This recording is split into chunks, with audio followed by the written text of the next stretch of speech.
Hello and welcome back to our study of Peninei Halacha, the teachings of Rabbi Eliezer Melamed, Shlita. Continuing our learning, and of course we continue to daven for Chayalei Tzva Haganah Yisrael, for Shalom L'chol Pitzuei Yisrael, and a safe return of our hostages.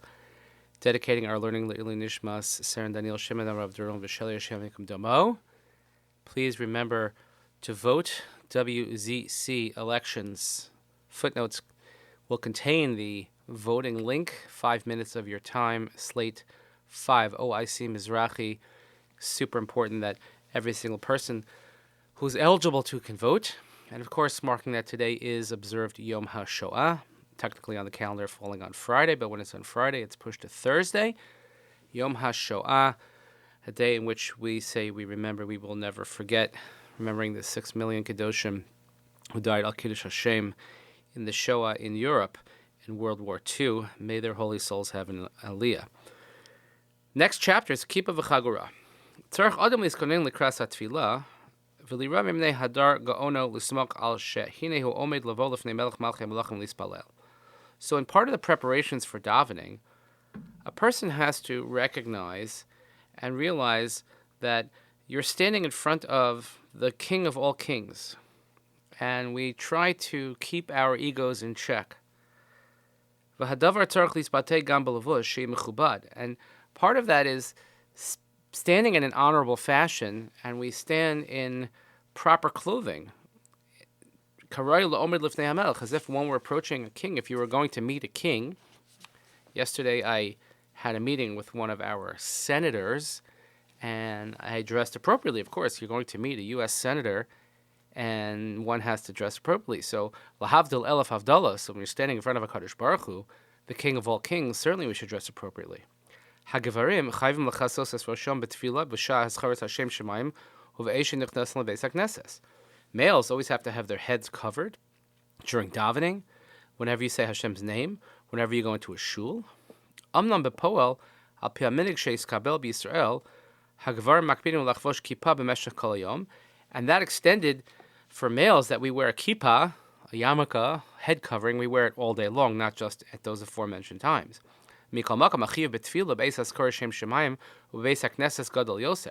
However, the obligation to wear the head covering during davening or when saying Hashem's name or in shul is actually a greater obligation, because that is rooted in halacha and not just minhag, as the custom of wearing it all day long. Some say that even single women have to cover their heads during davening or saying brachos.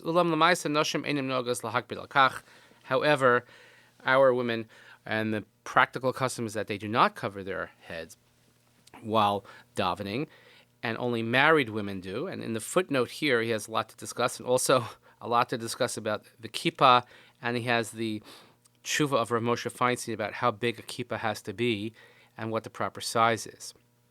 Hagvarim tzrichim lachgor chagura b'shas hatfilah. Males should also have a belt on, or to have some sort of tie during davening. Shachaguri yotzeres chaluka bein harosh v'halev lebein ha'erva, because it creates a separation between your heart and head and the lower portion of your body, which contains the erva. Ubezeh yiseir hatfilah al amira shar dvarim shebekidusha. And this is something that tefillah has more than other dvarim shebekidusha. Shalagabe shar dvarim shebekidusha eilhem tzorch dafu bechagura. When it comes to other dvarim shebekidusha, we don't need specifically this type of separation. Any separation between the upper and lower portion of your body will help. So if you're just wearing an undergarment or pants, you already have a separation. But when it comes to davening, we wear an actual belt. The pasuk in Amos says you have to prepare yourself to greet your God. However, someone who doesn't normally wear a belt, and you'll go the whole day without wearing a belt, he doesn't have to go out of his way to put one on for davening. And it is considered minig chasidus that he should put on some sort of belt when it comes to davening, because what it expresses is a separation between the haughty parts of your body, let's say your brain and your heart, uvenetzad hanamoch, the higher parts, and the lower parts, ha'erva v'haraglayim, the erva and of course your legs.